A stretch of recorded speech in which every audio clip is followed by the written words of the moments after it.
Hi there. This is Steve, and this is the mill pond.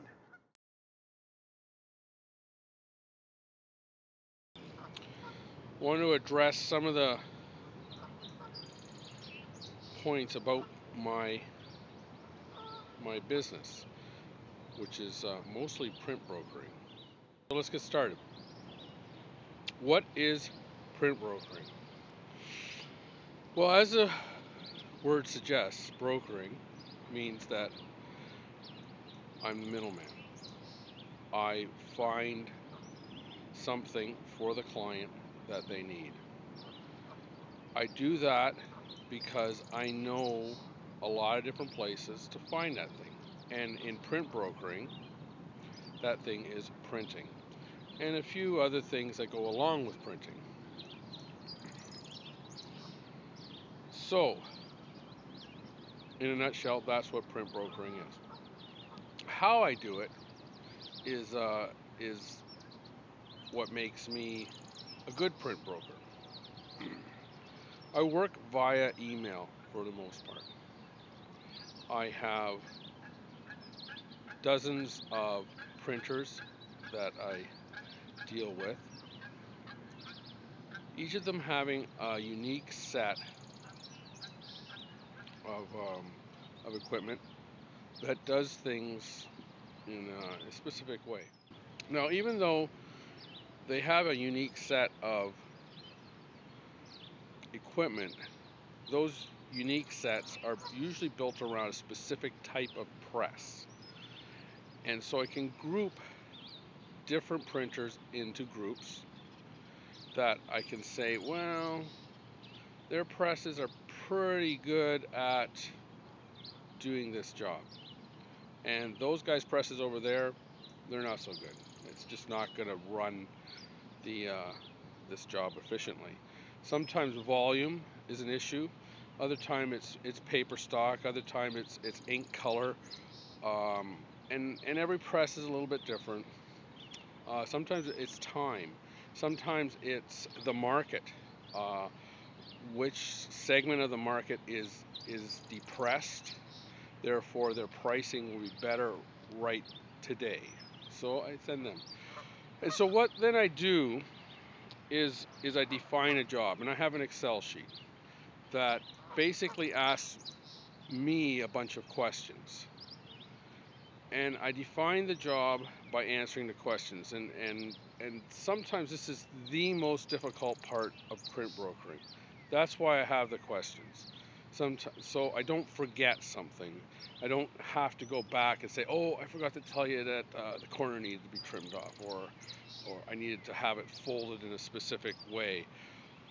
I ask myself those questions, I fill in the answers, and then in that Excel sheet, I have all the answers. I cut and paste that into a quote request, and I always try to get 3 quotes for every job. Sometimes it's not possible. Sometimes it's just not realistic. I can get a 3rd quote, but it would be meaningless because I know to begin with that the people aren't going to quote the job reasonably, so I don't even bother. But in general, I try to get 3 quotes. On a job that's sophisticated and different, I may get 5 or 6 quotes because one never knows who might want to just try the job. Give a good quote and say, listen, I want to do this job. It looks like something great to put in my repertoire. So this is what I do. So after I get the quotes back, of course, I determine the best value for the money. It's not always the cheapest price, but it usually is, because for the most part, printers quote exactly what I have asked. Sometimes they don't. Sometimes they say, well, we don't do that, but we do this. And so I have to weigh that. And so then I put it all in, I run my Excel sheet, put in all my costing, mark it up, and go back to the customer and say, here's your quote. Hi, this is Steve again. There I am. And this is where it all happens. I decided to shoot my second segment of print brokering here in my office. As you can see, these are all your cards for this email program, and there's my my reminder to do my BNI speech, which this is. So let's get started.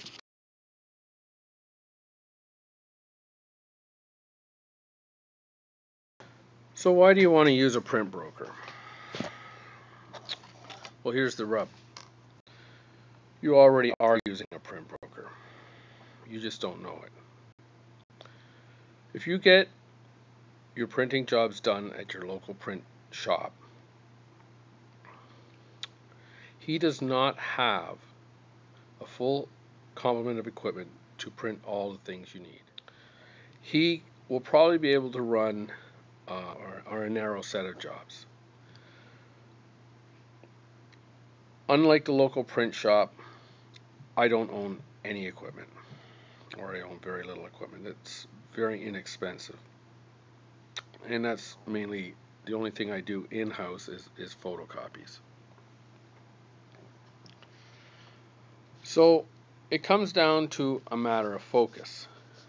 Your local print shop has a lease that he has to pay. He has employees that he has to pay, and he makes the biggest bang for his buck by running his press. So he wants to keep his employees busy and keep his press running. That's his focus. His focus is not going out. When he goes out, he has affiliate trade printers that he probably uses all the time, and they do a decent job, but the marketplace is changing. And I feel it's part of my job to keep up on who's new, who's out there, what new pieces of equipment did somebody get, what can it do. So my focus is on you, the customer. What I want to do is I want to make your life easier. So, as I said in the first segment, I go out and get 3 quotes for every job. I define your job closely, and in the definition of your job, I may or may not give you options. There may be things that you want to do and you think you want it done this way, and I can say, you know what, to get it done that way is old school. It costs a lot of money. There's a new way of doing that job. It looks just as good. Sometimes it's going to look better, and it's cheaper. It's cheaper because there's a lot of trade printers out there competing for that work, because they all have this new piece of equipment and they want to get it to work, and it's a competitive marketplace. So I define your job, and what I want to do then is I want to take all the work out of it for you. I want you to be able to just hand me what you want, and I'm just going to go get it done. I'm going to do all this work, and I'm going to come back, and I'm going to say, here are your options. This is what it's going to cost. These are the only decisions that you need to make.